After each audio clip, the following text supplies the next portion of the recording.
our show will be dedicated to the memory of Michael Hagstrand.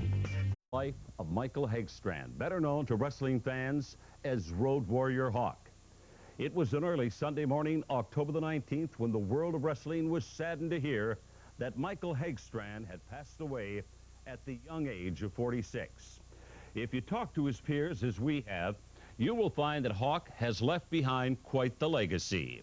The one common denominator with each interview was that each person told us that Mike Hawk Hagstrand was someone who treated everyone with respect and who would do anything for you if he considered you his friend. His best friend and partner of 21 years, Joe Animal Laurinaitis, also spoke with Confidential about his friend's untimely death.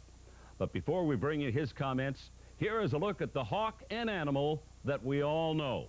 Whether you knew them as the Legion of Doom or the Road Warriors, Hawk and Animal were a tag team that redefined this profession. Tag team wrestling has been around almost since the dawn of wrestling, but never has a team been so unique, so ahead of its time, and so appealing to the fans as the Road Warriors.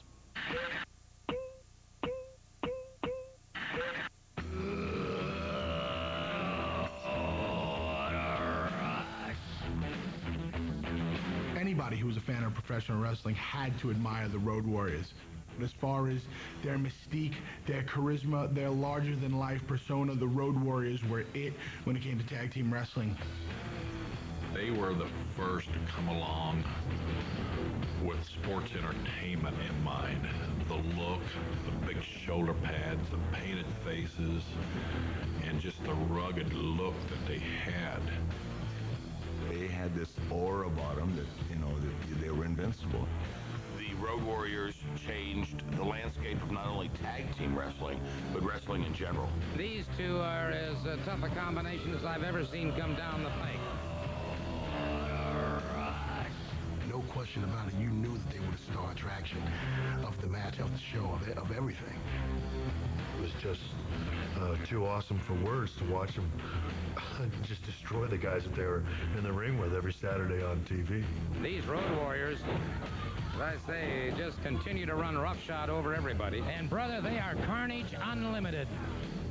It was almost like they were like what Stone Cold Steve Austin was in the 90s. I mean, they were kind of anti-establishment in the sense that they did what they wanted to do. They said they were going to do something, they did it. These Road Warriors continue to be devastating and awesome.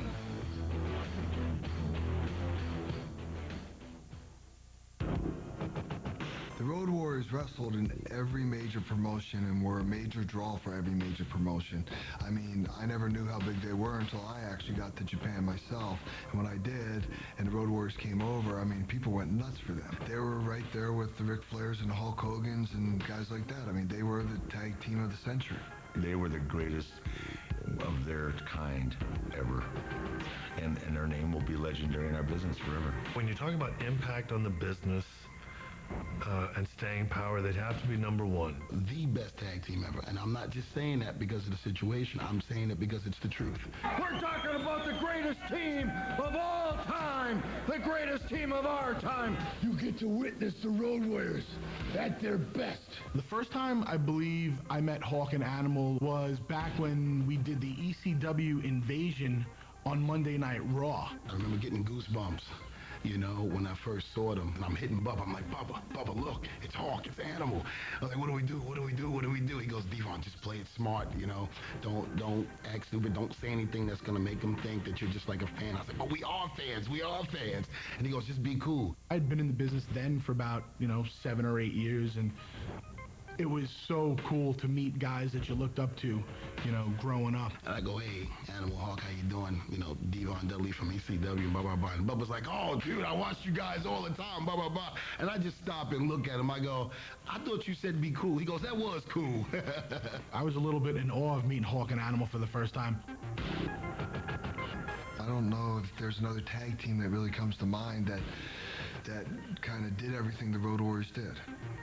The wrestling world definitely lost one of its most charismatic personalities of all time, and in my mind, the Road Warriors will live forever. This past Sunday morning early, at the age of 46, Road Warrior Hawk Mike Hegstrand, unexpectedly King, passed away of a suspected heart attack. Well, whether they want to call them the Road Warriors, the Legion of Doom, they were Animal and Hawk, and these guys changed the face of professional wrestling. Their look, their wrestling style, their ability. They were one of the greatest tag teams ever. I had the pleasure of being in the ring with them many times, and myself and everybody in the WWE is going to miss Hawk. Hawk, inspired myself, inspired Bubba, and inspired so many other tag teams out there. And I thought it was just only fitting that we would do that in that match. That's the Doomsday Device from the LOD. And the Dudleys used from the LOD, the Road Warriors, Doomsday Device. God bless you, Hawk. We decided to pay tribute to Hawk on Raw because he deserved it. Hawk and Animal were pioneers of tag team wrestling, and it was the right thing to do for the business. It's respect for this business, it's respect for guys that came before us, and it's respect for guys that paved the way for us. If it wasn't for the Road Warriors, the Dudleys wouldn't be around. We respect what you guys did, we honored what you guys did, and this is just a little something from us to you. I commend the Dudleys for the match they had on Raw. It was a great dedication to Hawk, wearing the Hawk armband around his arm. I heard the people, when they did it, chant LOD in the background as well as everybody else did that sits at home hearing it. And from what I understand, in between the commercial, they had got a sign sent down from the top, and they put it in the middle of the ramp, and they laid both tag belts on the ramp. To me, what other kind of honor can you get from the present world tag team champions than to do that for you? When your peers do something like that, then you know you've done your job right, one way or the other.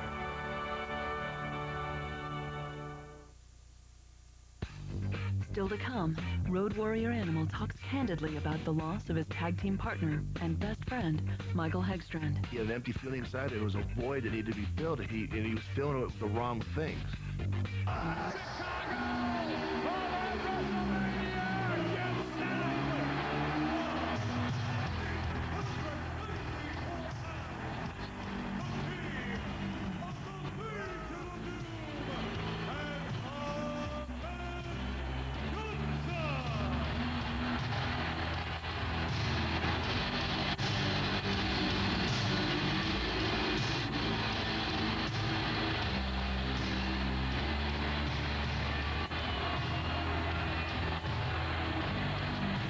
WrestleMania Recall. Counting down to the greatest sports entertainment spectacular of all time, WrestleMania 20.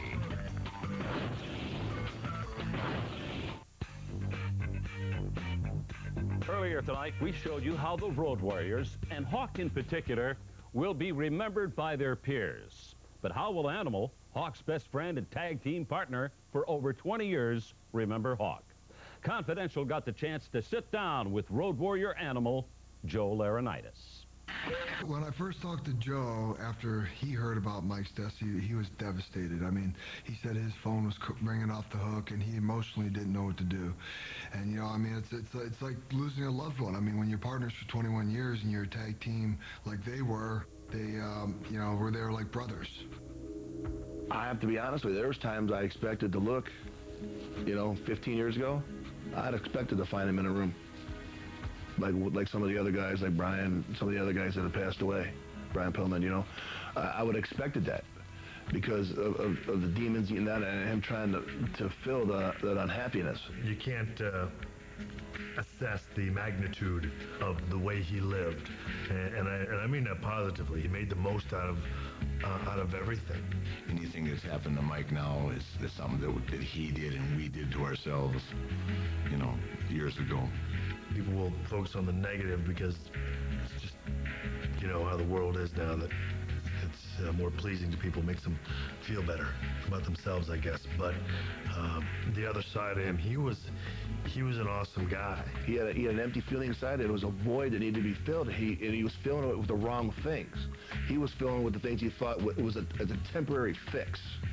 It wasn't a solution. It was a temporary fix to the problem. It wasn't a solution to the problem. When he met his wife, Dale, that was a solution to his problem. It's sad that, Mike is gone because he really, I think, was at peace with himself and had his life in what you and I would consider perfect shape. There's some peace knowing that that's one guy you know for a fact that is going to be in a much better place, because I was there when he accepted the Lord, and I saw what it did to this huge animal of a guy. Everybody laughed at him, ha ha ha.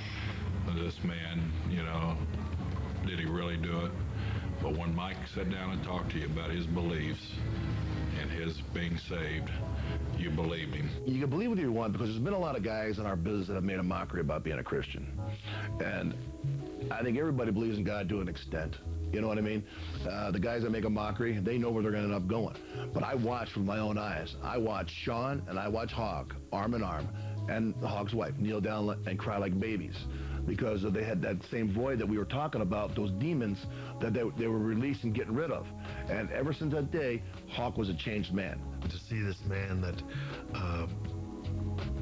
I had seen for years and years prior to that, never in any way, shape, or form even come close to being humbled by anything.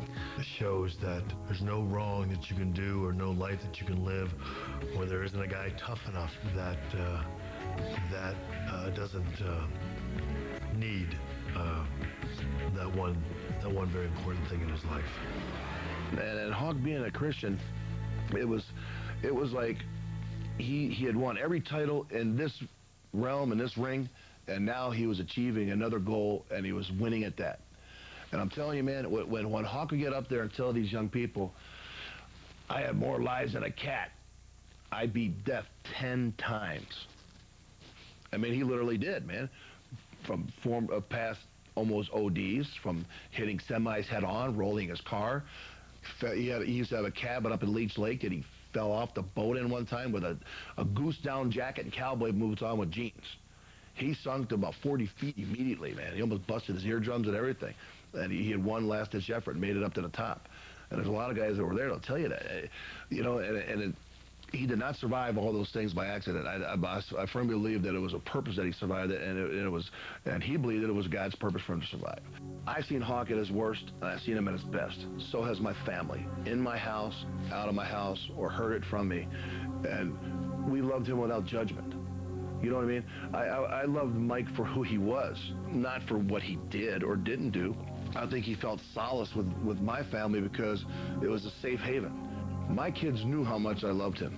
And it's the same with the feelings my kid had for Hawk. These were true heartfelt feelings. And Hawk would give it right back to him, too. So he's going to be missed by those guys, I'll tell you that right now. Hawk was like an uncle to me. He was close with my dad. And just growing up through my childhood, he was always there, and he'd always call me about once a week just to see how everything was going with school and sports, and always made sure that I was doing all right. My kids made him happy. My kids used to make Mike happy. My kids were like Mike's kids. Mike was the great uncle to my kids. He would call probably every day sometimes, and I'd talk to him on the phone and catch up and see what's going on and stuff. He really felt like he had a real connection with me, and that for my brother and my sister also, and just felt like he had an impact in my life, and that I thought that I had an impact in his life. He'd always say like, hey, in a really weird voice, and be like, hey, how are you doing? And then after he'd get off the phone or be able to get off the phone, he'd say, I love you, and stuff like that. Can you imitate his voice for me? I don't think I can imitate it, but it'd be like, hey, I can't do it. My life and my family's life is going to be better for meeting Mike Hegstrand, Hawk.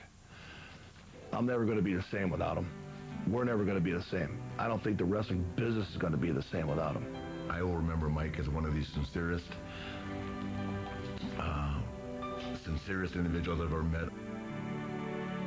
But Hawk and I were very close friends. We traveled together, we shared rooms together, and he's one of the few people in our business that's actually been to my home. We drank a lot of beer together and told a lot of stories together, and later on he moved to Florida, and the plane rides home with him, and always had a great time with him. Guy was always smiling, always happy, and just an outstanding person.